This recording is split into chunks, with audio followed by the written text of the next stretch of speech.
Bonjour à toutes et à tous, bienvenue dans Pop News épisode 39. Salut Adrien, comment vas-tu? Salut Thomas, ça va très bien, il fait beau, il fait chaud, on a plein de trucs à vous raconter. Bon, c'est le réchauffement climatique qui fait ça, mais On c'est pas l'embrasse, grave, bien hein. sûr. On l'embrasse, on le salue, là où il est, toujours parmi nous. Et non, mais ça va être une bonne émission. On a pas Bonne mal de émission, trucs. comme d'habitude. Pop News, qu'est-ce que c'est? Votre récapitulatif hebdomadaire de l'actualité pop culturelle, tous les lundis à 20h30 sur twitch.tv/P0PNEWS, mais aussi tous les mercredis dans vos oreilles, mais aussi devant vos beaux yeux sur YouTube, Dailymotion et toutes les plateformes de France et de Navarre, mais aussi d'ailleurs. Qu'est-ce qu'on fait habituellement dans le conducteur? Les brèves. Un petit peu de rapid fire de news également, le point box-office d'Adrien, le gros sujet qu'aujourd'hui on a décidé de dédier à une grande question: est-ce que le cinéma a perdu la guerre face au streaming? Est-ce que le cinéma a perdu la cote, la salle de cinéma? Ensuite on aura le radar des sorties, puis le moment des recos, tout simplement. Très bien résumé. Ouais, magnifique, magnifique. C'est parti Adrien. Et bien je commence exactement avec la saison 7 de Black Mirror, saison 7 qui a été annoncée par Netflix en grande pompe.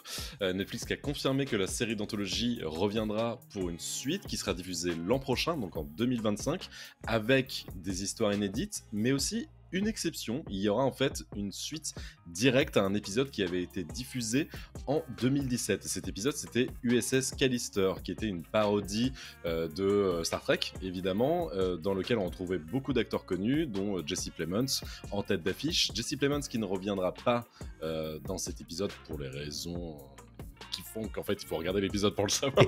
Voilà, et donc oups, désolé du spoiler, mais il y aura le retour quand même d'autres acteurs de cet épisode, à savoir Christine Milioti qu'on avait vu dans How I Met Your Mother, qui jouait la mère. Oups, désolé pour le spoiler, mais bon, la série quand même commence un peu à dater. Jimmy Simpson que lui on avait vu dans Westworld. Ouais. Et Michaela Coel qu'on a vu dernièrement dans Mr. and Mrs. Smith, où elle a un rôle très sympathique. Voilà pour la petite info. Date de sortie, pour l'instant on n'en sait pas trop, même si Netflix a annoncé que l'USS Callister sera de retour. Le problème pour l'équipage ne fait que commencer, etc. Voilà, ils essaient de garder un petit peu de suspense dans leur besace, et on attend un petit peu... avec impatience ou pas? Moi je suis pas très impatient, parce que j'avais pas spécialement aimé la saison 6 de Black Mirror. Ouais, mais... on en avait beaucoup parlé l'été dernier, justement. On vous renvoie à notre épisode d'une émission qui s'appelait encore Pop Tier à l'époque, autour de Black Mirror saison 6, qu'on n'avait pas trop apprécié, même si on avait vu certains épisodes et on les avait appréciés. Mais la globalité de la saison nous avait un petit peu surpris, disons. Tout à fait, exactement. J'enchaîne avec la news qui devait être la première news de ce conducteur, mais je t'ai complètement mis sous les roues du camion, mais c'est pas grave. J'ai mal. Professionnel jusqu'au bout, je pense que ça s'entend, ça s'est entendu que j'étais surpris. Un tout petit poil, et puis je me suis rendu compte par ta surprise que c'est moi qui vais commencer les brèves, mais c'est pas grave, voilà, on vous dit un petit peu c'est les coulisses. C'est les coulisses. Alors, la grande news de cette semaine, pour moi, fan de Star Wars, c'est Patty Jenkins qui nous l'accorde dans une interview avec Variety, où elle confirme qu'elle travaille toujours sur son film Star Wars Rogue Squadron, qui avait été, rappelez-vous, annoncé en grande pompe lors d'un grand rendez-vous d'annonce autour de Disney+, fin 2020, en décembre 2020, parmi une flopée de projets de spin-off autour de la saga Star Wars, dont un certain nombre ne s'est jamais fait. D'ailleurs, dont ce fameux Rogue Squadron, qui devait à l'époque était un petit peu promis comme le Top Gun de Star Wars, grosso modo, et elle, la réalisatrice du coup, qui est réalisatrice de Wonder Woman 1 et 2, disait que elle avait hâte de rendre un petit peu hommage à son père qui était pilote dans ce film, et au final ça s'est toujours pas fait alors qu'on est en 2024 et que le film était en préparation depuis un petit moment a priori, mais le problème c'est que depuis l'annonce de la fin du projet Wonder Woman 3, Patty Jenkins est de nouveau disponible, et elle le confirme en 2024 auprès de Variety, en disant que en fait elle doit un développement de script à Lucasfilm, puisqu'ils avaient signé juste avant les grèves de 2023 la prolongation en fait de ce projet de développement. Et donc, maintenant que les grèves sont terminées, mais elle travaille de nouveau là-dessus. Donc Wonder Woman 3 pour elle c'est fini, puisque DC est parti vers d'autres horizons, et donc elle revient de nouveau chez Star Wars. Donc voilà, on pensait que ce projet un petit peu perdu dans les limbes. Je pensais que c'était fini, moi. Ouais. Moi je pensais que c'était fini aussi. Ouais, je pensais aussi. Bon, pourquoi pas, c'est cool, au moins ils tentent quelque chose. À l'époque, c'était un projet qui me hypait beaucoup. Elle avait fait, je sais pas si tu l'as dit, mais en tout cas, elle avait fait une petite promo à l'époque où elle marchait sur un tarmac. Complètement. Bon, c'était, tu sentais que le truc était quasiment pas prêt, mais en tout cas vraiment acté comme le prochain gros truc de Star Wars. Et c'est marrant qu'ils aient coupé la prise à l'époque. J'ai pas compris pourquoi. Je pense qu'elle était un peu occupée et qu'elle voulait prioriser Wonder Woman 3. Et donc à l'époque, elle avait dit à Lucasfilm, moi j'aimerais bien le faire sur Rogue Squadron. Par contre, il faut qu'on décale ma prise de position en tant que réalisatrice sur ce film-là après la réalisation de Wonder Woman 3. Wonder Woman 3 n'allant pas se faire, elle revient du coup à ce projet-là. Ok, bon, bah, exactement. Curieux. À noter que Kathleen Kennedy, qui est PDG de Lucasfilm, durant la Star Wars Celebration de 2023, donc en avril 2023, avait dit que c'était toujours une possibilité sur Rogue Squadron, mais que potentiellement ils allaient s'intéresser à le rendre du côté d'une série plutôt qu'un film. Donc à voir si c'est quelque chose avec lequel Patty Jenkins est d'accord ou pas. Mais ça pour l'instant, c'est... on attend d'en savoir plus. Mais les deux me vont parce qu'on n'a jamais eu de série ou de film sur les pilotes de Star Wars. C'est quand même un gros truc. Je pense qu'il y a moyen de faire une super série de guerre, une super série de résistance. Ça peut être très bien. Le Masters of the Air de Star Wars. Exactement. Tu nous en parleras tout à l'heure dans tes recos pour savoir si c'est effectivement une reco ou pas une reco. Je vais garder la parole puisque c'est ma brève de mémoire. C'est Jurassic World, le Jurassic Park, le reboot de Jurassic Park et de Jurassic World qui est toujours en train de se préparer pour 2025. Et on a une petite rumeur qui nous vient de Jeff Snyder, qui est un fameux insider qui a lancé son propre média récemment aux États-Unis qui s'appelle The Insnider et qui explique que chez Universal, on aurait proposé le rôle principal de ce reboot à Scarlett Johansson. Donc on n'en sait pas beaucoup plus pour l'instant. On ne sait pas si elle a accepté. Des négociations vont certainement avoir lieu, mais si c'est le cas, ça fait quand même une pointure pour relancer un petit peu la licence. Donc intéressant aussi que ce soit une femme qu'on aille chercher pour un projet tel que celui-ci. Ouais. Encore une fois, c'est à l'état de rumeur hein, pour moi. C'est pas confirmé totalement, quoi, mais j'ai un peu de mal à voir Scarlett Johansson dedans. Pour l'instant, c'est pas qu'il faut des nobody hein, dans Jurassic Park ou Jurassic World, mais tu vois, Chris Pratt était connu sans être une énorme superstar. Et je me dis que Scarlett Johansson a quand même ce truc d'être une énorme superstar. Pourquoi pas? Mais faut vraiment que le scénario soit solide. Et la connaissant, je pense qu'elle acceptera pas un truc à l'arrache. Oui. Pas dingue, quoi. Donc, ouais, ça peut être. Mais c'est vrai qu'un lead féminin, c'est bien. Déjà, ça mettrait un peu ça changerait la franchise parce que c'est vrai que c'est que des leads masculins depuis le début. Donc non, c'est important. Mais puis Johansson n'a pas grand chose en ce moment. En ce moment, non, pas que je sache. Son dernier truc, c'était Asteroid City de Wes Anderson. Et après, là, elle a pas énormément de projets. Quoi. Écoute, à voir. À voir également, c'est le projet de House of Guinness par le créateur de Peaky Blinders sur Netflix. Exactement, après House of the Dragon, après House of Gucci, on aura House of Guinness, et comme tu l'as dit, par le créateur de Peaky Blinders, donc Steven Knight, qui sera donc à la tête de ce projet-là qui a été commandé par Netflix. C'est le média Watson qui annonce que la plateforme prévoit une série en fait sur l'ascension de la famille Guinness grâce à son breuvage d'anthologie, évidemment, que tout le monde connaît, la Guinness. Et Steven Knight, donc responsable de Peaky Blinders, sera à l'écriture du scénario et aussi, comme je l'ai dit, à la réalisation. Voilà ce que dit Steven Knight dans le communiqué. la dynastie Guinness est connue dans le monde entier. La richesse, la pauvreté, le pouvoir, l'influence et la grande tragédie sont tous liés pour créer une riche tapisserie de matériaux à puiser. J'ai toujours été fasciné par leurs histoires et j'ai hâte de donner vie aux personnages pour que le monde puisse les voir. De son côté, Netflix a aussi fait un petit peu de pitch. House of Guinness racontera l'histoire épique de l'une des dynasties les plus célèbres et les plus durables d'Europe, la famille Guinness. Située à Dublin et à New York au 19e siècle, l'histoire se concentrera sur les conséquences de la mort de Benjamin Guinness, l'homme responsable du succès extraordinaire de la brasserie Guinness et l'impact considérable de sa volonté sur le sort de ses 4 enfants adultes, Arthur, Edward, Anne et Ben, ainsi que sur un groupe de personnages de Dublin qui travaillent et interagissent avec le mastodonte grandissant qu'est Guinness. Donc on a l'impression que ce sera un espèce de mix entre Succession Oui, un et peu. Peaky Blinders dans l'idée, un peu The Gentleman qu'il y a en ce moment Let's sur go. Netflix, un peu côté mafieux, etc. Ça peut être super. Techniquement, sur le papier, j'achète tout de suite. Ça peut être assez incroyable. Et avec Steven Knight à la réal et à l'écriture, il y a de grandes chances que ce soit un gros carton, quoi. Pour l'instant, on n'a pas de casting. On ne sait pas qui incarnera les membres de la famille Guinness. Mais je suis extrêmement chaud pour découvrir ça.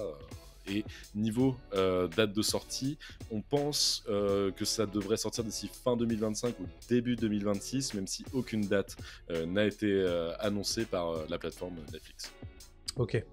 Bon, bah écoute, un nouveau projet intéressant. Hein. Juste avant la Saint-Patrick, est-ce que c'est pas la meilleure annonce ? C'est beau. Voilà. Allez, parfait. On a une grosse news autour de Disney cette semaine, autour notamment de ce que rapporte la licence Star Wars à la maison de Mickey. Tout simplement. En fait, c'est ce qui se passe en ce moment, c'est il y a un peu une grande guerre à la fois d'ego et économique qui se joue au sein du board en fait de Disney. On a Bob Iger qui essaie de défendre un petit peu son tableau d'exécutif contre Nelson Peltz, Isaac Perlmutter et Jay Rasulo qui essaient un petit peu d'attaquer le comité exécutif de Disney et notamment Bob Iger sur ses résultats. Et là, en fait, on a eu un document un peu officiel qui est une présentation aux investisseurs qui est datée de mars 2024, donc c'est vraiment très très très récent et très officiel, qui est un petit peu une réponse aux attaques de Perlmutter, Rasulo et Peltz par Bob Iger et par la machine Disney, et notamment ils expliquent à quel point leurs licences sont extrêmement fructueuses et organise un retour sur investissement qui est assez magnifique, puisque ils disent par exemple que rien que la Reine des Neiges, sur l'investissement, donc pour les coûts de production, les coûts de marketing, etc., comparé aux revenus, bah, c'est 10 fois plus que ce qu'ils ont engagé comme coût. Donc vraiment, c'est gigantesque, et ça explique pourquoi ils sont déjà en train de préparer La Reine des Neiges 3 et 4. C'est vous dire à quel point la licence est impressionnante. Pour tout ce qui est Toy Story, pour tout ce qui est Toy Story, c'est 5,5 fois plus que les coûts engagés par Pixar et Disney. Donc voilà. Ensuite, on a tout ce qui est Avengers. Avengers, c'est 3,3 fois, et Star Wars, c'est 2,9. Alors je suis allé un petit peu dans le détail parce que je comprenais pas trop les gros titres qui disaient que Star Wars ça avait rapporté 12 milliards de dollars à Disney. En réalité, ce qui se passe, c'est que dans ce truc-là, ils considèrent uniquement pas ce que la transaction leur a coûté, mais ce que la production des films et le coût marketing des films qu'ils ont produits eux à partir de 2015 leur a coûté, et ce que ces films-là leur ont rapporté. Leur ont rapporté en termes de revenus générés par les sorties cinéma, les sorties DVD, les sorties TV gratuites et payantes, les produits de consommation. Ça n'inclut pas les revenus dérivés comme les parcs d'attractions ni les originaux Disney+, par exemple. Donc en fait, ils considèrent que les sorties filmiques de Star Wars, et donc là, ça ferait presque 3 fois plus que ce qu'ils avaient engagé en termes d'investissement. Donc vraiment, alors bon, on voit quand même que c'est la licence qui leur apporte entre guillemets le moins des 4 qui sont considérés là. En revanche, c'est quand même pas si mal pour des films Star Wars, notamment des films Star Wars qui si tu regardes un petit peu la petite musique sur internet, nous ferait croire que tout est absolument détesté dans les productions filmiques Star Wars Disney. D'un point de vue retour sur investissement, c'est quand même plutôt très correct a priori. Après, c'est compliqué de comparer ça à la réception du public, tu vois, au niveau de la critique. C'est plus que les gens l'ont consommé. Exactement. On en parle très souvent chaque semaine, hein, c'est que c'est des produits de consommation. Et quand tu ramènes ça aux chiffres, les mecs, les actionnaires, ils sont yes. Bah, bien sûr. On a bien fait d'acheter Star Wars à George Lucas. C'est ça. C'est cool. C'est juste ça en fait. C'est juste ça et tant mieux pour eux parce que voilà, mais tu sens que derrière, et on va en parler un petit peu après en rapid fire, il faut quand même un tout petit peu se calmer sur les grosses thunes que tu peux lâcher. Bien sûr. Que ce soit des acteurs, etc. Parce que il faut quand même un retour sur investissement assez intéressant. Bien sûr. Mais c'est cool comme stat. C'est vrai que c'est des stats qu'on n'avait pas forcément. C'est ce genre de données qui, en général, sont données aux investisseurs, bien entendu, et qui, d'une manière générale, on sait un petit peu ce qu'on fait dire aux chiffres, à savoir ce qu'on veut, puisqu'on prend en considération ce qui nous intéresse pour faire en sorte que le bilan soit positif. On sait aussi comment ça marche politiquement parlant. Mais ça reste quand même des chiffres qui sont très intéressants à avoir, malgré tout. Complètement. On a eu, sans transition aucune, on a eu une petite nouvelle de casting sur le film d'animation Among Us. Ouais, alors Among Us, pour ceux qui s'en rappellent, c'était l'énorme succès de 2020, notamment pendant le confinement, qui avait ramené, je crois, plus de 500 millions de joueurs dans le monde. Enfin, c'était une vraie folie, ce jeu-là. C'était le jeu des streamers sur Twitch. Enfin, c'était... Tout le monde y a joué, je pense que toi aussi tu y as joué. T'as dû passer un petit peu de temps dessus. Ah, t'as jamais testé Jamais. C'était très drôle. Enfin, c'est toujours drôle un petit peu. Oui, ça a l'air en tout cas. Et ils ont décidé d'en faire un dessin animé, une série d'animation. Bon, sur le papier, on se dit oui, pourquoi pas, parce qu'il faut bien capitaliser sur le succès du jeu. Bien sûr. Sauf que là, on a vu le casting de la série d'animation et ça devient tout de suite beaucoup plus intéressant. On a Elijah Wood. Alors c'est green en fait, c'est vert en fait, parce que les personnages ont chacun une couleur différente. Donc Elijah Wood sera le personnage vert, Ashley Johnson sera violet. Ashley Johnson, c'est celle qui prête sa voix et fait la motion capture d'Ellie dans The Last of Us. On a Randall Park qui sera rouge. Randall Park qu'on a pu voir dans WandaVision, qu'on a pu voir dans Ant-Man, etc. Dans The Office, qui fait le Jim asiatique dans une super blague de The Office. Et on a aussi Yvette Nicole Brown en orange. Yvette Nicole Brown qui était dans Community, qui faisait Shirley, c'est son prénom je crois dans Community, extrêmement drôle et donc un énorme casting très très solide de comédie pour cette série d'animation qui n'a pas encore de date de sortie, mais on a extrêmement hâte de découvrir ça parce que je pense que ça peut être très drôle d'avoir un truc un peu débile sur une espèce de mix entre Cluedo et une enquête, enfin voilà, ça peut être très cool, ça peut être super sympa. Ça peut être très rigolo, effectivement. Voilà pour les brèves, on va dire, un petit peu plus substantielles de cette semaine. On va passer à la petite section Rapid Fire. Donc les news dont je voulais vous parler, mais pas non plus trop en longueur. La première, c'est Billy Dee Williams qui s'est exprimé auprès du Radio Times Magazine, qui lui demandait est-ce qu'il serait chaud pour rempiler pour du Star Wars. Et il a dit, bah oui, bien sûr, donnez-moi beaucoup d'argent et je vendrai mon âme. Bon, ça montre bien évidemment où en est l'interprète de Lando Calrissian des films originels. Voilà. Tant que, il en profite pour cracher aussi sur l'interprétation de Donald. Tant qu'à faire. Glover, sympa du tout, parce qu'elle est très bien, je trouve. Je trouve pas ça très très sympa.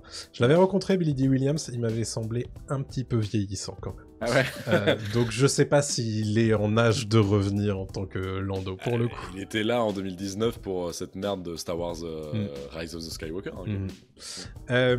Marvel, notamment, enfin chez Marvel Studios, on a Brad Winderbaum qui a fait un petit peu la promotion de X-Men 97, qui est sur mon radar des sorties en fin d'émission.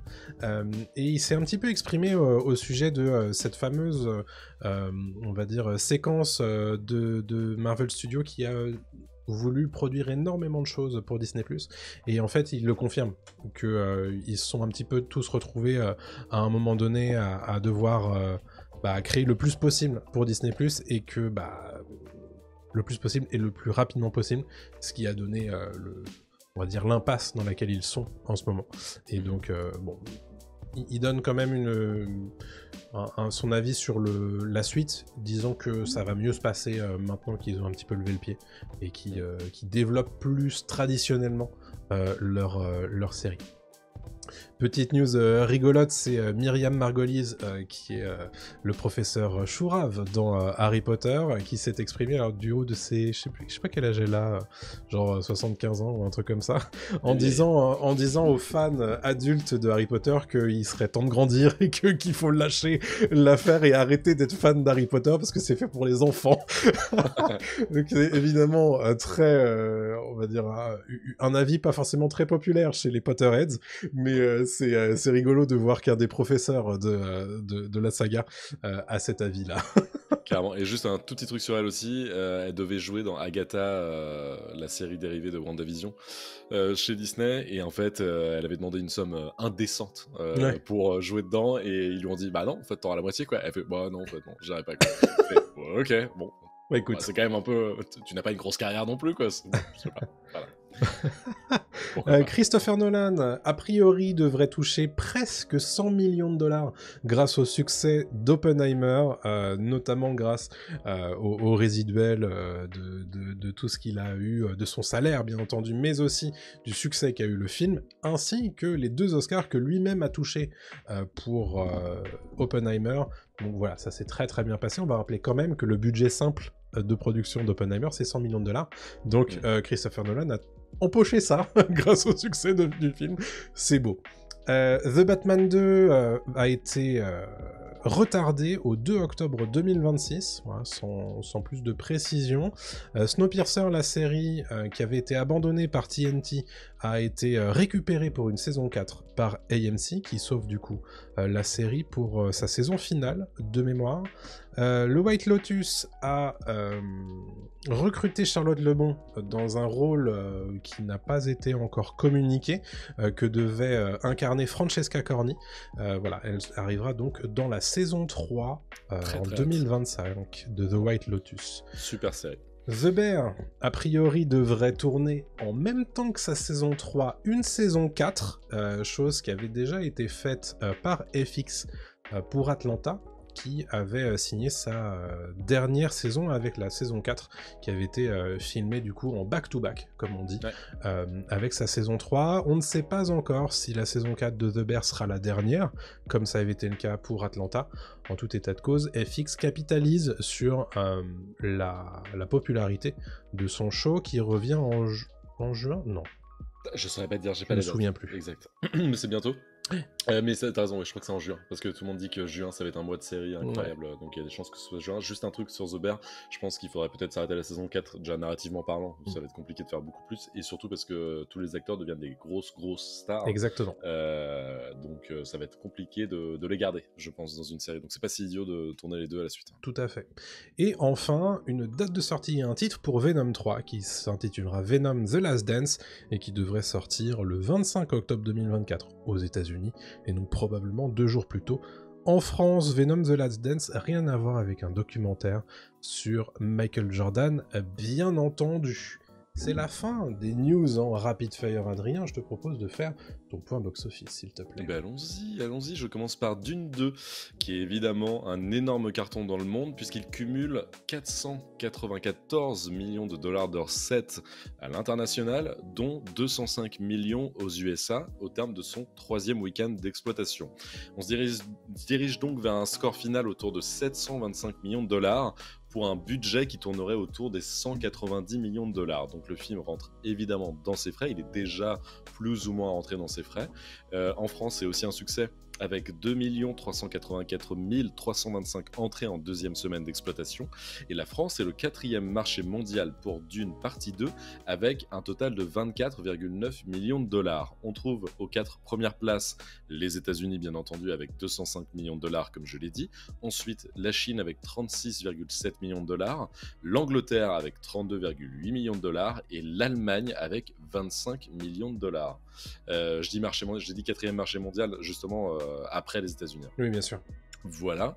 pour Dune 2, et c'est un point box-office assez court puisque j'ai juste pris un deuxième film cette semaine, parce qu'évidemment face à Dune 2 il n'y avait pas grand-chose, puis j'en avais un peu marre de parler de Christian Clavier, Oui, des comédies tu as raison. franco-françaises un peu beauf. Mon deuxième film, c'est Une vie, avec Anthony Hopkins, qui a franchi le million d'entrées avant la fin de sa 3e semaine, donc il se maintient très très bien, et il pourrait atteindre le 1,5 million d'entrées d'ici la fin de sa carrière. Très propre. C'est pas mal du tout. Super, merci pour ce point box-office. Avec plaisir. Hop. On parle du grand sujet de cette semaine. Une grande discussion avec Adrien, comme vous savez qu'on aime bien en avoir toutes les semaines. Est-ce que le cinéma a perdu la cote? Est-ce que le cinéma a perdu la guerre contre le streaming? Est-ce que tout ça, c'est pas un petit peu futile de parler des sorties salles? C'est un petit peu le questionnement que nous a évoqué un sondage qui est sorti chez IndieWire. C'est une étude de chez HarrisX, qui est du coup un institut de sondage aux États-Unis, qui s'est intéressé à comment les adultes américains consomment des films, et avec évidemment un premier volet de questions sur les films vus en salle, et un deuxième volet de questions avec les films vus en streaming à la maison. Et ils se sont rendus compte, alors évidemment ça ne concerne pas la France, hein, j'insiste, c'est les adultes américains, mais on se rend compte avec ce sondage que 66% des adultes américains préfèrent regarder des films en streaming à la maison, donc c'est 2/3, contre 34% des adultes américains qui préfèrent regarder des films au cinéma. Alors après, évidemment, tout ça, ça a été un petit peu déroulé dans les critères qui font que les Américains adultes préfèrent tel ou tel support, mais ça nous a un petit peu évoqué ce questionnement. Peut-être qu'on peut s'intéresser au pourquoi, du comment. Je pense que on va dire le thème principal, c'est le prix. De tout ça, je pense que ça fait partie des critères les plus importants. Et en France particulièrement. En France, comme aux États-Unis, à mon avis. Et d'ailleurs, le premier critère de préférence du streaming face au cinéma, pour 53% des sondés, c'est le prix de la place. Bien sûr. Ainsi que le prix de l'abonnement pour le cinéma. Donc forcément, tout ça, ça pèse énormément dans la balance. Qu'est-ce que t'en penses, toi ? Ah, je suis entièrement d'accord, et moi ce serait la première réponse que j'aurais donnée aussi pour dire que je vais moins au cinéma. Alors déjà, moi je vais moins au cinéma qu'avant. Ouais. Je m'en rends compte de plus en plus, ne serait-ce que parce que j'ai moins de souvenirs de cinéma ces dernières années que j'ai pu en avoir quand j'étais gamin, adolescent, jeune adulte. Alors peut-être que j'ai moins le temps aussi d'y aller, hein. C'est vrai que c'est quelque chose à prendre en compte quand t'as un travail, quand t'as tout ça, c'est moins évident d'aller au cinéma. Et quand tu as une offre aussi, on va en parler juste après, de contenu sur des plateformes, évidemment que tu es tenté de ne pas y aller. Mais je sais que pendant des années et des années, c'était un vrai rendez-vous, et que j'y allais parfois même sans abonnement. J'avais des réductions, j'avais peut-être des places moins chères à une certaine heure de la journée, peut-être que voilà, il y avait des cinémas qui faisaient des offres, etc. Aujourd'hui, on sait que c'est plus le cas, c'est très compliqué, même ne serait-ce que, enfin même quand t'es jeune. Je sais que j'ai un neveu, il a 13 piges, il y a des places de moins de 14 ans, elles ont vachement augmenté ces dernières années, quoi, alors qu'elles étaient beaucoup moins chères il y a quelques temps. Et donc c'est compliqué, dès que tu tapes au porte-monnaie, bah forcément d'y aller, quoi. Et je comprends que ça décourage des gens. Je comprends quand nous, alors tu vois, on n'est pas une famille nombreuse, tu vois ce que je veux dire, on n'est pas on est, je sais pas, trois gamins au cinéma en tant que parents. T'imagines, il faut payer 5 places de ciné, dont 2 places adultes. C'est un vrai rendez-vous, c'est un truc qu'on fait plus, quoi, aujourd'hui, sauf quand t'as de l'argent évidemment, quoi, mais tu peux plus te permettre de faire ça. C'est quand même beaucoup plus facile quand t'es parent et que t'as des enfants à la maison, beaucoup d'enfants à la maison, de regarder une série, de regarder un dessin animé, de regarder un film en famille sur un écran de télé.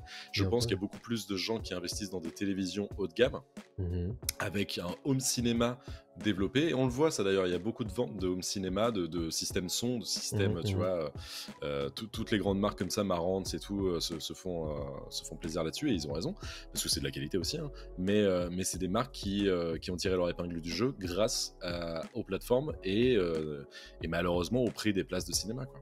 Ouais. C'est triste, hein. Moi c'est un constat qui me rend un peu triste, hein, mais ouais. Ouais, bah alors on a déjà eu une conversation un petit peu similaire, hein, autour de tout ça, mais c'est vrai que alors, on avait terminé cette discussion en disant que pour nous rien remplaçait un petit peu le plaisir de la découverte d'un film au cinéma, mais derrière il faut bien se rendre compte qu'il y a des réalités matérielles qui font que toi comme moi, on va moins au cinéma qu'avant. Alors toi, je crois que tu es toujours abonné. Non, c'est terminé, je suis plus abonné. Ouais. Et tu vois, je suis plus abonné depuis 4-5 mois, depuis fin d'année 2023, et bah, je me suis pas dit, tiens, est-ce que je reprends un abonnement? En fait, j'y vais, comme je sais que j'y vais moins, et bah j'y vais j'essaie d'avoir des réductions par des potes, tu sais, des fois qu'on a des CE qui permet d'avoir des réductions, ou moi bah je vais payer plein pot pour des gros films. Après je me suis rendu compte d'un truc, et alors c'est peut-être le côté positif de la chose, c'est qu'avant j'avais tendance à aller dans des gros multiplex type Gaumont, Pathé, UGC. Je me rends compte maintenant que je vais plus dans des cinémas de quartier. J'essaye d'aller voir des films, tu vois, dans des cinémas d'arrêt d'essai, dans des cinémas peut-être un peu moins connus, avec moins de salles, peut-être, et qui sont pas finalement moins confortables, au contraire. Il y a une ambiance, il y a quelque chose, et en fait tu découvres une autre façon d'apprécier le cinéma. Et c'est vrai, quand t'es habitué au multiplex, c'est pas plus mal, ça change, j'aime bien. Ah oui, il faut avoir clair. la chance de pouvoir le faire. Alors, du coup, je voulais voir avec toi justement si t'étais toujours abonné et que t'avais quand même ce constat d'aller moins au cinéma.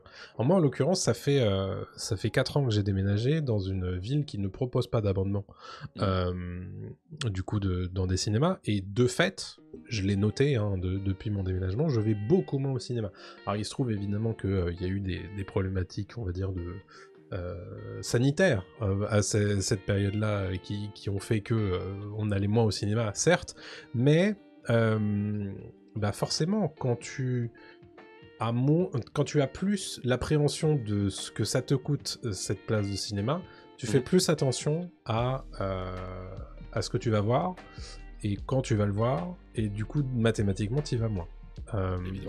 Donc forcément ça joue énormément. À l'époque où j'avais un abonnement, on va dire, illimité, j'allais au cinéma parfois sans regarder les bandes annonces des films que j'allais voir. Ce qui est génial, ce qui est super, ce que j'adore faire, ce que j'adorais faire, mais c'est inconcevable de le faire quand tu payes une place de cinéma plus de 10 euros parfois. En fait, c'est ça, c'est ce que j'allais te dire, exactement le prix. Je sais que moi, là, le Gaumont qui est en centre-ville me coûte entre 14, 13 et 15 euros, je crois. C'est 14 euros, je crois, à peu près. Si t'es, tu vois, adulte, sans réduction, type chômage, handicapé ou horaire spécifique dans la journée, etc., etc. Et tu descends avec des places de CE, je sais que mes potes m'en filent de temps en temps, moi je les rembourse évidemment, quand même. On tombe quand même à des places, des fois, qui sont à 10 balles, quoi. Même avec en réduction, et tu fais, mais c'est quand même extrêmement cher. On est passé de ces places-là qui coûtaient 10 balles en temps normal. Avant, moi, c'était 5 balles les places réduites, tu vois. C'est clair. Est-ce que, évidemment, le coût a augmenté, mais en même temps, j'ai noté ça aussi. Au cinéma, ils sont en train de réduire le personnel à fond. Oui. C'est-à-dire que moi, dans mon cinéma, avant, il y avait, comme dans tout cinéma, il y avait des caisses, il y avait la partie confiserie, tu allais dans le cinéma et tu avais quelqu'un qui te servait le popcorn, etc. Moi, dans mon cinéma maintenant, ils l'ont tout refait. T'as juste des gens qui vont contrôler ton billet, qui vont scanner un QR code, et c'est à moi d'aller, comme dans une grande surface, d'aller prendre mes bonbons ou mon popcorn, de le poser sur une balance, d'appuyer sur OK, et je fais tout seul, en fait. Génial. Et tu fais, ah d'accord.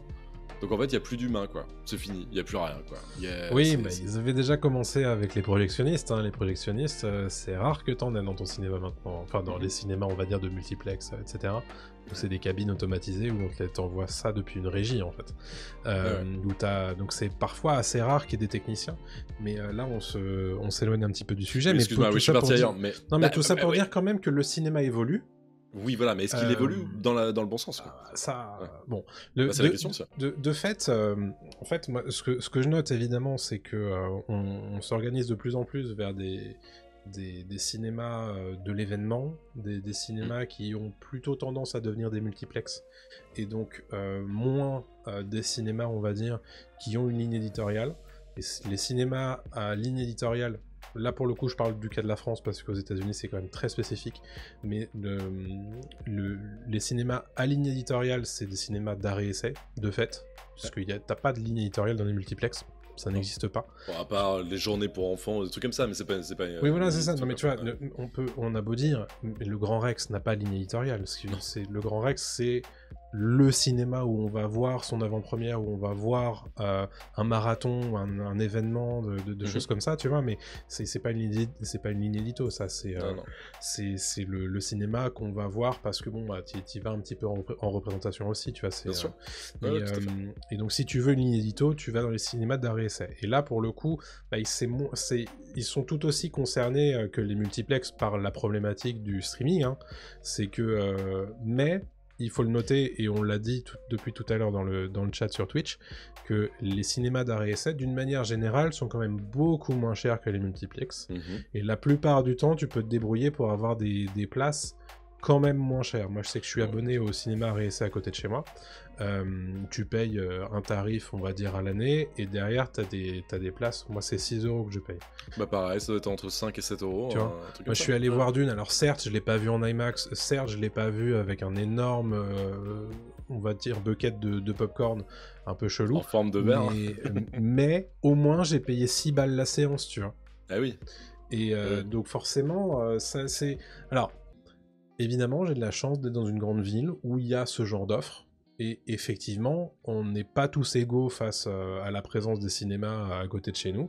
Et forcément, quand tu mets on va dire, en comparaison, le fait de rester chez toi, de pas avoir besoin de bouger, de prendre la bagnole pour certains, de faire face à des horaires de séance qui sont parfois pas très pratiques par rapport à tes horaires de travail, bah forcément... La famille aussi, des trucs comme ça, enfin, tu dois gérer, voilà, moi, combien de fois je suis disponible pour regarder quelque chose, il est 22h30. Bien sûr. À 22h30, tu ne vas pas au cinéma, c'est fini, il n'y a plus de séance, donc évidemment... C'est la dernière. Ouais, dans les très grandes villes. Dans les très grandes villes, oui. Mais pour le coup, il y a aussi ça qui fait que c'est tellement plus simple de regarder un film en streaming parce que c'est versatile dans le sens où bah toi dans le sondage il y a quand même 22% des gens qui disent que bah, ça permet de pouvoir faire pause pour aller faire pipi quand on veut. Mais c'est vrai, c'est-à-dire que ton film, si admettons t'as quelque chose de très important à faire, tu le mets en pause et tu le termines le lendemain. Oui, ça marche aussi, tu vois. Non, ça j'aime pas. Mais je le fais plein de fois. Mais oui, mais dans ce cas-là, tu peux dire ça du théâtre. Ah, désolé, vous pouvez arrêter de jouer devant moi, je vais aller au chiottes. Non, mais ce que je veux dire, c'est que c'est... Le cinéma, ça se respecte aussi. C'est une œuvre qui est diffusée dans une salle avec des trucs. Et toi-même, tu le sais, tu le dis. Voilà. Bien sûr. Non, mais par contre, j'entends le côté très pratique de je mate un film et je peux aller pisser, je peux aller manger, je peux aller faire plein de trucs et juste faire ma cuisine ou n'importe quoi ou répondre au téléphone pendant une demi-heure et puis je reprends mon film. Évidemment que c'est à ce côté pratique. Mais l'expérience n'est pas la même. Ah, complètement. Tu vois, je sais pas, tu regardes Dune 2 au ciné, tu regardes Dune 2 chez toi avec 4 pauses pipi, avec justement quelqu'un qui est venu te faire chier et ensuite tu dois reprendre le film, tu sais plus où t'es, enfin voilà, c'est... Bien sûr. Et parfois presque des pauses pubs si tu le regardes à la télévision en gratuit. Non, mais il y a effectivement... La dernière fois qu'on avait parlé un petit peu de ça et qu'on avait opposé streaming et ciné, je m'en souviens très bien, on avait parlé un petit peu de la sacralisation de l'expérience de cinéma et ça fait partie de ça. C'est-à-dire que les gens qui sont attachés à la salle de cinéma sont attachés à l'expérience. Les gens qui regardent en streaming, alors évidemment, il y a tout le volet économie, qu'on a déjà suffisamment traité, je pense, mais il y a aussi le côté, bah, si c'est le seul moyen que j'ai de voir ce film-là, bah, don't mind if I do, j'ai envie de te dire, tu vois, c'est... Et encore heureux que tu le vois, tu vois. Genre, moi, j'ai pas eu l'occasion d'aller voir Anatomie d'une chute au cinéma. Bien sûr. J'en suis bien désolé, mais au moins j'ai pu le voir en streaming sur ma canal, tu vois. Elle a eu un Oscar, sois pas désolé, c'est bon, ça s'est bien passé pour elle. Mais non, mais évidemment, mais Bon, c'est pareil, par exemple, pour Gran Turismo, dont je parlais récemment dans Mhm. l'émission, où je sais que je l'avais sur ma liste et j'aurais bien voulu le voir au cinéma, et ben je l'ai vu sur Canal, là, quand il est passé, et Mhm. c'était très sympa aussi, il n'y a pas de souci. Non, mais évidemment qu'on peut. Dune, on peut pas. Dune, non. On peut pas voir Dune tous 2. les films. Dune 2. On peut pas voir tous les films au cinéma, sinon. Bah, c'est son métier peut-être, ou on est, je sais pas, critique de ciné, quoi. Et même quand t'es critique, tu peux pas tout voir. Ou on fait des choix, et c'est ce que tu dis, c'est un moment privilégié, c'est une expérience, etc. Je vois dans le chat, et n'hésitez pas à dire, vous, dans le chat, pourquoi vous aimez le cinéma, pourquoi vous y allez, à quelle fréquence aussi. Enfin, nous, ça nous intéresse et ça peut alimenter le débat. Mais je vois que dans le chat, on dit que justement, c'est une sortie qu'on fait entre amis et pas forcément seul. Ouais. C'est vrai aussi. Moi, par exemple, j'ai les deux. Ça me dérange pas d'y aller seul, et j'aime bien aussi y aller entre amis. Mais je vais faire, par exemple, un choix du film avec, que je vais aller voir entre amis. Ah bah bien sûr. Je sais qu'Anatomie d'une chute, j'ai aucun souci à le voir tout seul. Je crois que je l'ai vu tout seul. Par contre, je me dis, un gros Marvel, c'est quand même plus sympa si on va le voir avec des potes, quoi. Enfin, c'est quand même plus. Bah, tu plus vois, rigolo. moi c'est typique. À une époque, je pouvais aller voir des comédies. Je déteste aller voir des comédies seules. C'est bizarre. C'est très bizarre. Bah, ouais. Surtout si la salle est un peu vide. Ça, en général, tu le sais pas trop avant d'y aller.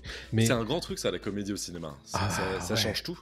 Une salle qui rit, ça peut... Et pour le coup, j'aime moins regarder des comédies tout seul dans mon canapé en streaming, parce que justement, il n'y a pas cet aspect communion du truc. Parce que pour le coup, la comédie, ça passe ou ça casse dans une salle de cinéma. S'il n'y a personne qui rit, tu passes vraiment un très mauvais moment.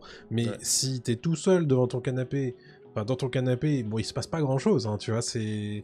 Moi, j'ai des souvenirs incroyables de salles de cinéma où on est tous à fond dedans, et les touches d'eux, c'est ça, les touches d'eux. Bien sûr. Non, mais tu vois, c'est... Et c'est vrai que c'est quand même assez incomparable, le sentiment que t'as de vivre la même chose qu'une centaine de personnes devant un film, quoi. C'est là, on revient sur le côté, voilà... La salle, il faut la sacraliser un petit peu, quoi. Enfin, il y a un côté vraiment super de la salle de cinéma. Et après, je comprends parfaitement que ce soit lié à des questions d'argent, et que ce soit lié aussi à une question de flemme. Et je pense que c'est surtout ça. Ouais. Parce que moi, je le ressens aussi de plus en plus. Mais ça m'embête de le ressentir, parce que le problème, c'est que c'est comme tout. C'est-à-dire que, tu vois, on parle d'abonnement. On prend aussi l'exemple d'une salle de sport. T'es abonné, par exemple, à une salle de sport. Oui. Il faut se motiver pour y aller. Bien sûr. Mais à la maison, tu peux aussi très bien avoir, je dis n'importe quoi, des exercices que tu peux faire chez toi, et ça sera plus simple, parce que tu as juste à te mettre dans ton salon à faire ça. Et ben non, la salle de sport, faut y aller, faut peut-être prendre la bagnole comme tu dis, etc. C'est la même chose. Et en fait, c'est une question de motivation. Alors, la salle de sport, c'est plus compliqué parce qu'on travaille vraiment, il y a un côté, voilà, faut se donner. Le cinéma, c'est du plaisir, mais tout est question quand même de... On peut pas tout avoir tout de suite, et je pense que... c'est dur de se le dire, en fait. C'est dur de se dire, il faut que je fasse un effort. Avant, en fait, on le conscientisait moins, je pense. Je vais faire vraiment le boomer, mais il y a une époque où on allait louer des DVD. Donc, en fait, on se déplaçait vraiment pour aller prendre un DVD ou une cassette. On allait... il fallait retourner pour le rendre, en plus. Tu vois, c'est ça. On allait acheter des CD. On allait... En fait, tout était en support physique. Aujourd'hui, comme tout est dématérialisé, et c'est très logique, et c'est la suite logique, on n'a plus besoin de se déplacer. Donc forcément, le cerveau il aime pas, et le cerveau il adore quand tout est très simple, et qu'il est toujours sous perte de dopamine, quoi. Et voilà, c'est tout, c'est juste ça, hein. Je pense que c'est une question de motivation. Oui, alors ça rejoint ce que tu dis sur la motivation, mais il y a un tel désir d'immédiateté tout le temps dans la façon dont on consomme la culture depuis des années désormais, qui fait que forcément, quand c'est pas immédiat, tu vois, genre moi ça va, j'ai de la chance, le cinéma il est à 5 ou 10 minutes à pied. Mais je te promets qu'il y a des moments où je me dis, oh, tu vois, non mais c'est horrible. Mais et donc du coup, il y a évidemment ce côté-là de se dire, ouais, mais en fait, ce film-là, est-ce que j'ai vraiment besoin d'aller le voir au cinéma ? Est-ce que ce film-là, j'attendrai pas 4 mois qu'il arrive sur Canal, tu vois ? Oui, bien sûr. Tu vois, et donc, il y a plein de trucs comme ça qui finissent par te remettre un petit peu à plus tard, toutes ces choses-là, et qui font que, Mais en fait, ce qui m'énerve, c'est que j'ai l'impression que moi, dans ma jeunesse, quand j'étais au collège, lycée, je pouvais aller voir plein de merde au cinéma sans payer trop cher, et je me faisais plaisir. Aujourd'hui, on peut plus faire ça. Non. Et moi, je pense que c'est évidemment de la faute en partie des plateformes et Ouais. de tout ce qui est immédiat, etc. Mais pour moi, c'est vraiment la faute des cinémas qui n'ont pas réussi à se renouveler et qui sont justement devenus des endroits où tout de suite on se dit ça va être très cher. Mhm. Je parle des multiplex, mais c'est ce qui est quand même le plus Mhm. présent en France, hein, on va pas se Mhm. mentir. Si les gens vont dans les multiplex, les cinémas de province, etc., voilà, on n'est pas sur le petit cinéma d'arrêt d'essai Mhm. qui passe de la VO H24 et d'un film obscur, tu vois, Mhm. je sais pas. Et ces cinémas, je trouve que c'est money, money, money, genre Ouais. achète, achète, c'est très cher pour un service qui est pas fou. Mhm. Des fois, t'es très mal installé et le son est pas forcément bon, etc., etc. Tu vois, tu fais bon, est-ce que ça donne envie en fait de se déplacer aussi pour ces trucs-là? Ouais. Tu vois, Moi, j'étais plus parfois, tolérant quand c'était moins cher, quand même. Maintenant, oui, alors bah, ouais, évidemment. Tu bah vois, oui, moi, ouais. souvent, quand je vais dans le multiplex à côté de chez moi, avant la séance, il y a toujours les pubs, bien entendu, mais aussi les pubs des séances événements qu'ils font dans les semaines à venir. Ouais. Et souvent, j'ai plus envie d'aller voir ça Pareil. que d'aller voir des films qui sortent. Donc là, tu disais, c'est la faute des cinémas parce que machin, mais il y a aussi une problématique de ce qui est produit par les studios, C'est vrai. de se dire que, ouais, enfin, vous êtes gentil là, mais Alors, faut pas oublier, je suis entièrement d'accord qu'il y a, il y a beaucoup plus de contenu qu'à une certaine époque. Et du contenu qui s'est lissé à mort aussi. Bah, bien sûr. Et oui, c'est très compliqué de trouver la perle rare là-dedans parce qu'en fait, il y a beaucoup de merde, quoi. Donc, c'est Ouais. vrai. Euh, Et puis aussi l'impression qu'on nous resserre tout le temps la même soupe. oui, c'est ça. Dans ce que je dis, ouais, c'est toujours les mêmes contenus, les mêmes produits. Après, je t'en rejoins là-dessus, c'est vrai que j'aurais pu en parler de ce côté événementiel, de ce côté un peu curateur, dans l'idée de se dire, là on va faire une séance spéciale, on va faire peut-être même une semaine entière. UGC fait souvent ça, Ouais. je sais plus comment ils appellent ça, le UGC, ils ont un nom pour ça, mais en gros c'est les plus gros films, par exemple des années Oui. 2010, etc.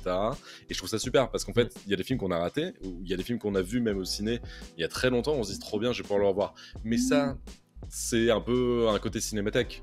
Il y a un Oui, côté un tout peu à fait. rétrospectif, tu vois. Bien sûr. Donc, contrairement à, par exemple, j'ai un ciné qui est trop bien dans la ville dans laquelle j'habite, qui a une programmation décalée.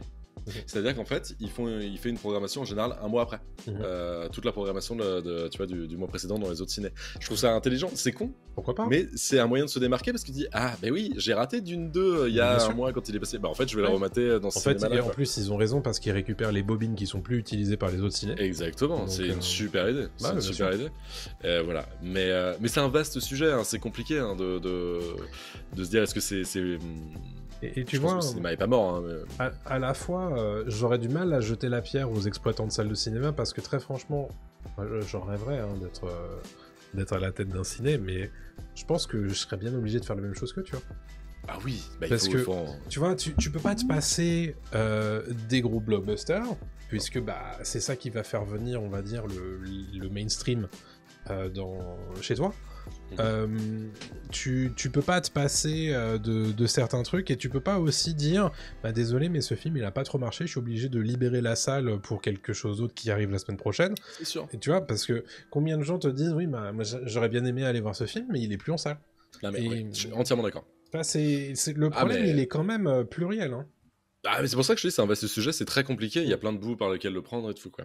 Mais c'est intéressant ce que tu dis, tu peux pas te passer d'un blockbuster. Prends l'exemple d'Oppenheimer ou de Barbie. Est-ce qu'on pourrait pas faire un truc, je dis n'importe quoi, tu vois, mais j'ai jamais vu ça, peut-être que ça existe. Oppenheimer sort au cinéma à l'été 2023, ça commence à être un succès, sans même que ce soit un succès, est-ce que les cinémas pourraient pas dire, par exemple, on fait une rétrospective à côté, en même temps, toute la semaine ou sur le mois des films de Nolan. La place pour Memento, la place pour Le Prestige, la place pour Inception, elle sera à moitié prix. Si vous êtes allé voir Oppenheimer, vous gardez votre billet, votre ticket, et maintenant vous pouvez voir Memento à moitié prix. C'est une trop bonne idée. Ça serait trop cool, tu vois, tu fais ok. Et en plus, ça va pas monopoliser une salle trop longtemps, tu vois. Ouais, et puis tu les mets, tu sais, dans les plus petites salles, et voilà. sur les horaires, on va dire, les moins courus, potentiellement. Et ça permet de découvrir des réalisateurs, leurs films, etc. Moi, je trouve. Par contre, à côté, qu'est-ce qu'on a en ce moment? J'ai vu ça dans le pâté qui est à côté de chez moi, enfin pas très loin de chez moi, mais c'est national, hein, je crois que le truc est national, c'est la fête de la 4DX. Où ils te repassent Super Mario, ils te repassent Uncharted, ils te repassent des films trop nuls comme ça, mais c'est en 4DX. Enfin, trop nul. Super Mario, c'était sympa, tu vois, mais tu fais Uncharted, bon. Et tu fais, mec, y a pas autre chose à faire. On sait que là, c'est pour se faire du blé, mais quand même, il n'y avait pas moyen de faire autre chose, parce qu'en fait, moi, à cause de ça, ça m'a bouffé ma séance de Godzilla en 4DX. Sérieux? Parce que, ouais. En fait, ils ont privilégié d'autres films. Mais ils ont eu raison, parce que Super Mario en 4DX, évidemment que t'emmènes ton gosse. Oui, Uncharted, c'est rigolo, ça se prend pas la tête. Enfin, tu vois, des trucs. Godzilla Minus One, même s'il a fait son bif, c'est pas non plus, tu vois, un succès. J'ai vu plein de réponses intéressantes depuis tout à l'heure dans le chat, notamment Armel qui dit c'est toujours mieux de voir n'importe quel film au cinéma, mais c'est simplement devenu un luxe qui, perso, m'a fait arrêter de m'y rendre. Et je pense que vous êtes beaucoup à être en train de nous écouter, à penser la même chose. Très franchement, c'est assez évident. Tu vois, Armel, pour qui le dernier film qu'elle a été allée voir, c'était Avatar 2. Parce que bon, on respecte James Cameron un minimum, mais je me suis arrangé pour aller dans un petit cinéma avec une place pas trop chère. Et combien de gens sont dans ce cas-là? Donc forcément, c'est évident. La période, elle est difficile pour beaucoup de monde, et c'est vrai que la culture trinque dans ce genre de cas, et quand tu fais le ratio, ce que tu as le droit avec ton abonnement streaming, ou des manières plus ou moins légales de te procurer d'autres films, et la place de cinéma, évidemment que tu fais ce choix-là, quoi. Au-delà de ça, il y a un truc. Après, il faut qu'on termine l'émission après, parce que ça fait un bout de temps qu'on en discute. Mais je sais pas, toi, il y a un truc évidemment sensoriel et qui est de l'ordre de l'émotion aussi pour moi avec la salle de cinéma. Encore une fois, on en vient au côté sacré de la salle de ciné. J'ai aucune difficulté à me rappeler des séances que j'ai vues, même si à date. On me parle d'un film. Je dis n'importe quoi, Madagascar, je vais dire ok, c'est 2004, 2005, je l'ai vu il y a très longtemps, j'étais gamin, etc. Là, on me dit, je sais pas, Madagascar 3, j'ai dû le voir à la télé, tu vois, ou en streaming. Aucune idée du film. Je ne m'en rappelle pas. Je l'ai vu sûrement à un moment, je sais pas quand, etc. Il y a un truc, en fait, que quand tu mates sur une télé et quand tu mates au cinéma, t'as vraiment fait une vraie démarche quand t'allais au cinéma. Donc en fait, c'est comme quand tu visites quelque chose pour moi. En fait, il y a vraiment un truc de tiens, j'ai vu ça comme un. Alors peut-être que c'est parce que j'aime énormément le cinéma. Non, mais je comprends. Et pour moi, voilà. Et j'ai un truc de mémoire qui flanche un peu là-dessus, quoi. Quand je alors moi, c'est vrai que souvent, quand je suis allé voir un film au cinéma, je me souviens plus du film, certes. Mais je me souviens aussi de dans quelles conditions je l'ai vu, avec qui j'étais, dans quelle salle c'était. Il y a un vrai truc qui t'imprime un petit peu plus la mémoire, c'est vrai. Ouais, hein, tu vois. Et donc, le film aussi, techniquement, même si tu te rappelles pas de l'ensemble de l'entièreté du film, y a quand même un truc de ce film, je l'ai vu comme ça, dans ces conditions. C'est vrai. J'en ai eu un bon souvenir, parce que ça veut dire que j'étais dans un bon mood, ou j'en ai eu un mauvais souvenir, je sais pas, tu vois, il y a un truc, tu vois. Et c'est pour ça que j'aime la salle de ciné, pour ça. Je voulais conclure cette discussion par un truc que j'ai trouvé très vrai dans le chat. C'est Arnaud qui dit ça. Il dit on a aussi tellement de trucs à voir avec les séries et tout dispo quand on veut qu'il y a moins des moments. Bon, on fait quoi samedi après-midi? Ciné? Parce qu'il y a plus de compétition pour le créneau et de la compétition moins chère et avec moins d'obstacles entre guillemets. Trouver le ciné, trouver l'heure, sortir de chez soi, etc. Et je trouve que c'est très bien résumé. Complètement, complètement. C'est exactement ça. C'est exactement ça. Et tu peux même l'appliquer aux jeux vidéo, même aujourd'hui. Ah bah de fou. Tu fais quoi? Bah vas-y, on se fait un jeu en ligne. Bah ouais, mais on aurait pu se voir en fait pour faire un jeu, tu vois, de baston à la maison, tu vois. Des jeux de société? Non, bah, jeu de société. Mais alors, tu vois, le jeu de société, ça revient en force. De fou. Pourquoi? Je pense parce que les gens ont besoin de se. Les gens ont besoin de se voir. Les gens ont besoin de se voir. Je pense vraiment que le jeu de société, c'était pas has-been, mais à une époque, on n'en parlait pas du tout. Franchement, il y a 5-6 ans. Une résurgence de fou du jeu de société. On est d'accord quand même que c'est. De passer un moment ensemble, ça commençait déjà avant le Covid à remonter. Oui. Mais pendant le Covid, les gens étaient fous des jeux de société et ça n'a pas désempli. Et il y a un effet un petit peu moindre dans ce genre-là, mais aussi avec le jeu de rôle sur table. Mais le jeu de rôle a explosé aussi. Ah bah complètement, bien sûr. Parce que je pense qu'il y a un besoin de connexion, quoi. Et la salle, même si tu y vas tout seul ou à 2 ou à 6, tu seras, même bon, si la salle est vide, c'est pas de bol, mais enfin, c'est bien, j'adore quand la salle est vide. Mais il y a aussi, j'adore quand il y a une communion comme t'en parlais tout à l'heure. Et donc, c'est aussi d'y aller ensemble, même si on est tous en train. J'ai l'impression d'être une espèce de cliché ambulant, tu sais, le cinéma, c'est super et tout. Non, c'est pas ça, mais. Cinéma, tu sais, on est sur Canal, c'est Festival de Cannes. J'adore le cinéma parce que. Non, mais on regarde tous dans la même direction. C'est beau ce que vous dites. Non, mais tu vois, c'est cliché, mais c'est vrai, il y a un truc, c'est rare aujourd'hui, à part par exemple des grandes rencontres sportives. Oui. Un truc, tu vois, qui nous tient tous Franchement, à part là, les JO qui arrivent ou des grandes compétitions de sport, et tout, ouais. Ah bah y a pas en fait un truc aussi fort que ça, parce que si tu joues tout seul à ta console, si tu regardes tout seul ton film en streaming ou même juste ça, tu partages plus quoi. Et merde, putain, partageons quoi. Partagez un petit peu, là, partagez Pop nous. News autour de vous, voilà. Voilà, exactement. Alors partagez bien sûr votre avis dans les commentaires de cette vidéo, on les lira et ça nous fera très plaisir d'avoir vos avis.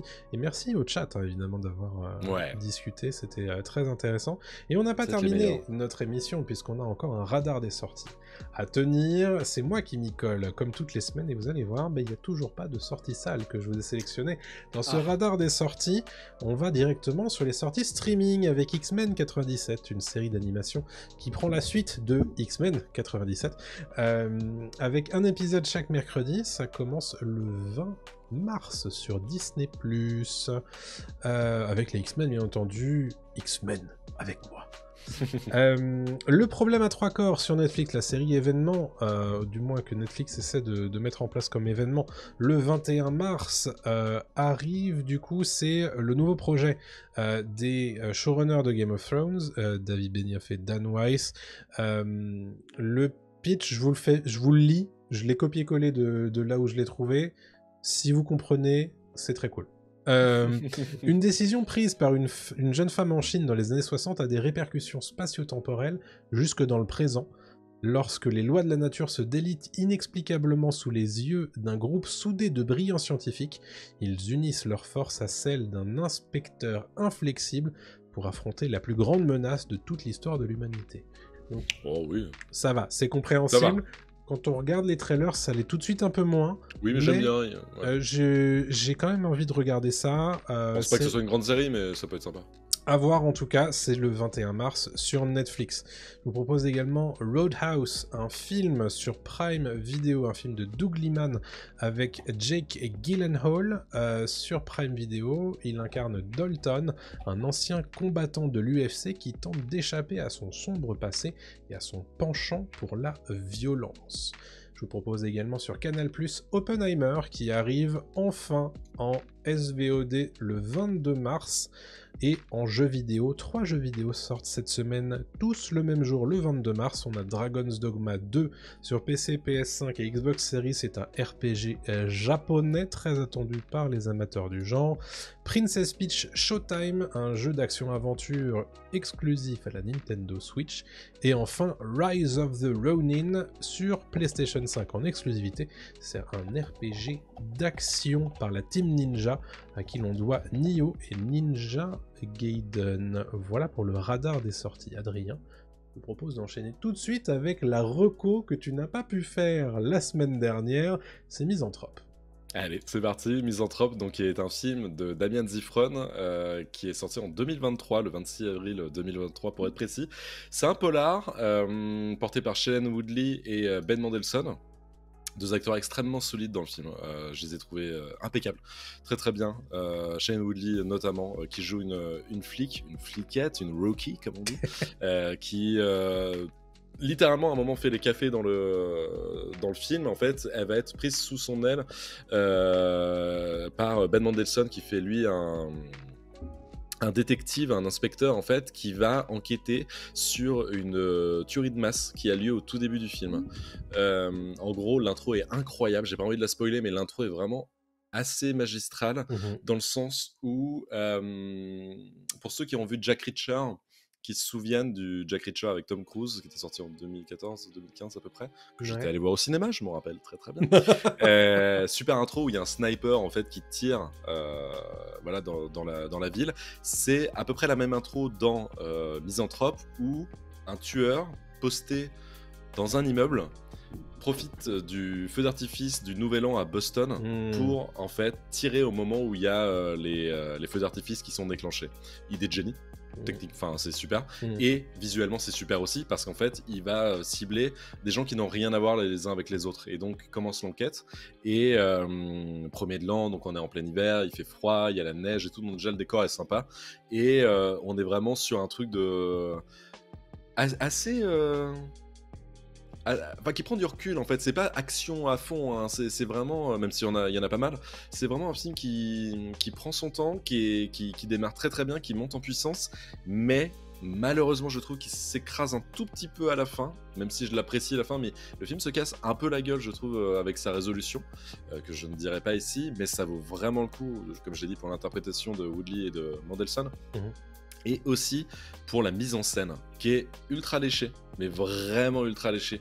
De l'intro jusqu'à la fin, c'est ultra intelligent, et t'as des rebondissements. Ça critique aussi ce côté bureaucratique et technocrate à mort en fait qu'on peut avoir aux États-Unis, j'imagine, entre le FBI et la police, et qui prend le lead sur l'un sur l'autre, parce qu'on parle quand même d'une énorme tuerie. Donc en fait là, ça dépasse juste la police locale et nationale, quoi. Donc ouais, non, c'est vraiment un super film. Il est dispo sur Canal en ce moment. Profitez-en, il est vraiment vraiment excellent, et ça fait du bien d'avoir des polars, des néo-polars en fait, des trucs voilà un peu à l'ancienne, mais en même temps qui sont très contemporains, qui utilisent les codes d'aujourd'hui, évidemment tout ce qui est internet, ordinateur, téléphone portable et tout. C'est vraiment super, c'est vraiment très très bien. Très cool. Et on nous a fait un petit fact-checking dans le chat, c'est pas Boston mais Baltimore. Ah, Baltimore, merci, merci, je l'ai dit en vrai.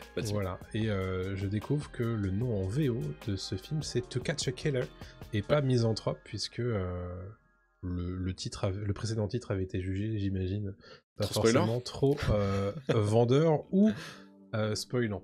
Effectivement, moi je vous propose... Misanthrope c'est pas mal, hein, comme titre. Moi, j'aime bien. Du coup, tu vois, en France, souvent, nous, on a le droit aux titres originaux. C'était comme ça avec Hell or High Water, qui avait été traduit par Comanche Ria en France, puisque c'était le titre original. Est-ce que t'es en train de faire une Didier Alouche quand dans le truc avec Jean-Claude? Mais laissez-moi. Laissez-moi. Alors pour ceux qui ne l'ont pas, c'était aux Oscars 2017, 18, 19, je sais ça date, plus. Ça date, où Jérôme Commander en fait était dépêché sur le tapis rouge des Oscars avec Didier Alouche et Laurent Veil, et Didier Alouche qui est l'homme de Canal, monsieur cinéma de Canal+, se retourne vers Jérôme Commander et il lui raconte exactement la même anecdote que tu viens de nous raconter. Et Jérôme Commander, la tête jetlaguée plus 1000, lui dit mais j'en ai rien à foutre de votre anecdote, j'en ai rien à foutre. Regardez cette vidéo, elle est incroyable. Mais moi, elle me tue de rire à chaque fois. Je l'ai regardée bien 15 fois, mais elle me tue de rire à chaque fois. Pareil. Incroyable. C'est sans doute pour ça que cette anecdote m'est restée gravée. Je pense. Moi, j'ai une très grosse reco à vous proposer. C'est un bouquin à nouveau. Un bouquin de Pierre Pével qui s'appelle Au Royaume. Alors, c'est le premier bouquin d'une pentalogie. Dont j'ai lu que le premier pour l'instant. Je vous parle du premier qui s'appelle Le Chevalier. Et c'est un bouquin de fantasy. Pierre Pével est assez connu, c'est un Français qui fait souvent des romans à portée uchronique où il change un truc qui est un peu fantastique dans l'histoire de France. Et là pour le coup c'est full fantasy. La quatrième de couverture nous dit que c'est une épopée à mi-chemin entre le Trône de Fer et le Comte de Monte Cristo. Et il y a vraiment de ça, c'est-à-dire qu'on suit un personnage qui a été floué et on vient le chercher en fait en prison au tout début du roman, et donc il a été désavoué, on sait pas trop pourquoi, et puis il a été ensuite lavé de sa condamnation, il est récupéré par le roi, et en fait on se rend compte que le royaume est un petit peu en train de se déliter, il y a des forces politiques en présence qui sont un peu en train de manigancer plein de choses, donc ça c'est le côté Game of Thrones, mais il y a aussi une côté très action du Comte de Monte Cristo, où c'est quand même un épéiste incroyable, et donc lui a ses envies très personnelles, c'est de comprendre, essayer de se venger, et au-delà de ça, lui est très très important dans l'échiquier politique, et c'est très très agréable à lire. Le premier bouquin fait 600 pages, mais moi je l'ai lu en 2 semaines vraiment.